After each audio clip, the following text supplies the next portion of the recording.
One of our top stories in 2023 was Justin Trudeau and the Liberal Party's significant slide in the polls, seemingly ceding major ground to Pierre Poilievre and the Conservatives over a number of months. But in December, Mr. Poilievre got thrown off his key messaging on the economy and housing, and the Liberals, as a result, saw an uptick in public opinion polling, something the Prime Minister was celebrating in the House of Commons. I will admit openly to you and to others in this House that the media didn't cover our fall economic statement as much as we would have liked last week, because they were so busy talking about what a terrible week the Conservative Party had. Canadians overwhelmingly want him to axe the tax. That's why he panicked and flip-flopped to take the tax off for a short time, and only for those people who are in a region where he's plummeting in the polls and his caucus is revolting. The question, of course, heading into the holiday break was, would that be a blip or something, the change in polling be a blip or something that sticks? Here's new polling from Abacus data that gives us somewhat of an answer to that question. It shows that the Tories have regained a lot of ground, while the Liberals slipped 3 points. The Conservatives now leading by 17 points with 41% popular support to the Liberals' 24%. Let's bring back the front bench to talk about that. Christy Clark, John Tory, Tom Mulcair, and Najoud Al-Malez. Christy, I'll start with you. Do you take from that, if you're the Liberals, that, hey, it still can change up at times, we're maybe not baked in, or do you take from the reversal of fortunes that things are pretty baked in? Well, you know, I think the last time the Liberals and the NDP were this close in the polls was when Tom Mulcair led the NDP. In fact, I think Tom Mulcair was actually ahead at the time for a while. But and no disrespect to my friend Mr. Mulcair, but I mean, Justin Trudeau did end up winning that election. And I think the lesson in that is the polls a year ahead don't tell you very much at all. I think we're going to see a lot of bumps and grinds before we get there. The other thing I think for people to remember is that the Liberals won the last election with the lowest plurality of any government in Canadian history. They won a minority, and that was as a result of squeaking by in a few key ridings. Now, I mean, and, you know, literally less than, 5% of the vote or 10% of the vote in many ridings. So it is possible that even, if the polls start evening up as we get closer, Justin Trudeau could be reelected. I mean, I don't think that's beyond belief. It doesn't look like it now, but we've certainly learned in Canada over the years that you can win with just a few key ridings in elections, and Justin Trudeau's party has turned out to be pretty masterful at that for at least 2 elections in a row. Now, Jude, what are you hearing, or what is your sense from Liberals about the prospects of, questions around leadership, all that kind of stuff, as we come back from the holiday break and see a little bit of this switch? I mean, it's been a while that morale has been low in the caucus among liberal political staffers. And so that's not exactly new. We've talked before about this idea that maybe when the economy starts turning, that might give some hope and reinvigorate Liberals to give a new economic message that doesn't have the backdrop of a recession and super high interest rates.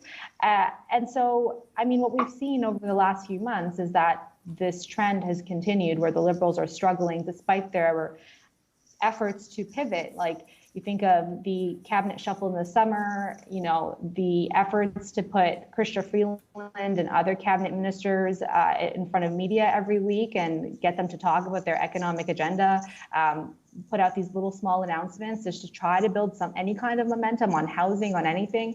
And it hasn't stuck so far. I mean, I'm not in the polling business or in predicting, elections. We're still, we don't even know when that's going to happen. But as of right now, it doesn't seem like the Liberals' attempt to pivot this fall has worked yet. And the question is, what is their move going to be moving forward as these numbers continue to paint a rainy picture for them?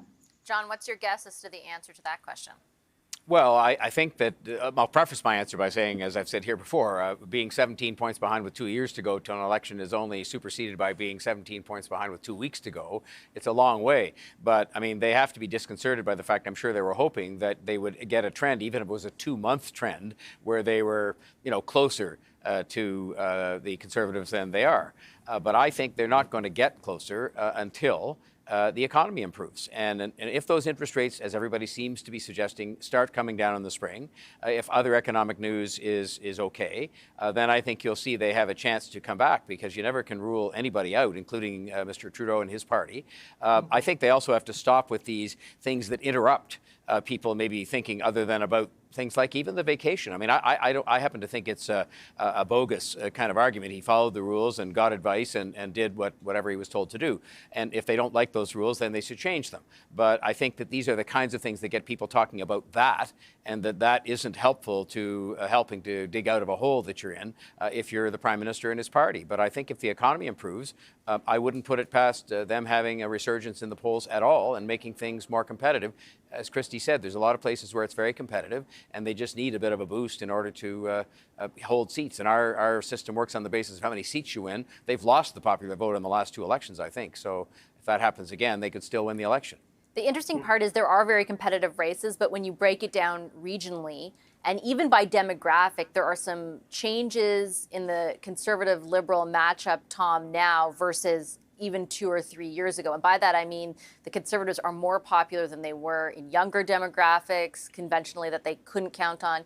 Even among women, they're not super popular, but they're more popular than they were 4 years ago. They're more competitive in those demographics, and they're more competitive in regions that the Liberals a few years ago had more of a lock-on, like Atlantic Canada.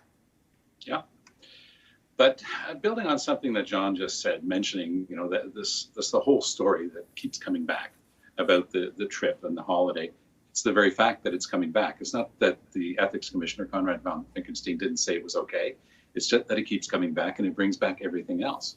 And there's something new on the political landscape for Mr. Trudeau as well. It's the second time in a few months that he's had strong voices in his caucus speaking outside of caucus. So having to do with the same subject. Before Christmas, we'll recall, Vassy, he had a couple of dozen people saying you should be calling for a ceasefire.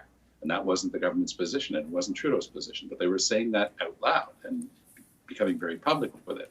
And now on the same thing, International Court of Justice, and you've got seasoned voices from the Liberal landscape, like coming forward and saying this makes no sense. Canada should take a strong stand like the Americans against this.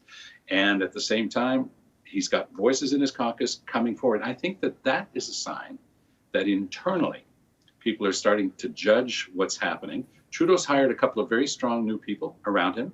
He's trying to beef up his staff, but my reading of all of that is Trudeau knows he's in trouble with his caucus. He knows that he's in trouble in the polls across the country.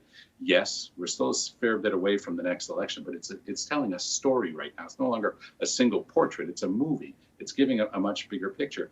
I think Trudeau's trying to put everything he can in place, trying to hit every button, to try to stop the flashing red lights on his dashboard of his plane so that it'll start to work again. And if it doesn't, he's giving himself the spring. I think that he's gone. By the end of the spring session, he will announce that he's just not going to stick around if it continues to be this way. I can't see him believing in his heart of hearts that he's going to go to Canadians in a year and a half and ask them for another 4 years. I just don't see that as being realistic. And whatever else he is, Trudeau's a good politician. He wants to have an after-politics life, and it would be a much better one for him if he were to do it and go out on a high as opposed to getting shown the door after a thumping in an election, which seems to be in the cards right now. We shall see. It will give us lots to talk about over the coming months. I'll leave it there. Thank you so much to our front bench this evening. Really appreciate the discussions. Najoud Al-Malise, Christy Clark, John Tory, and Tom Mulcair.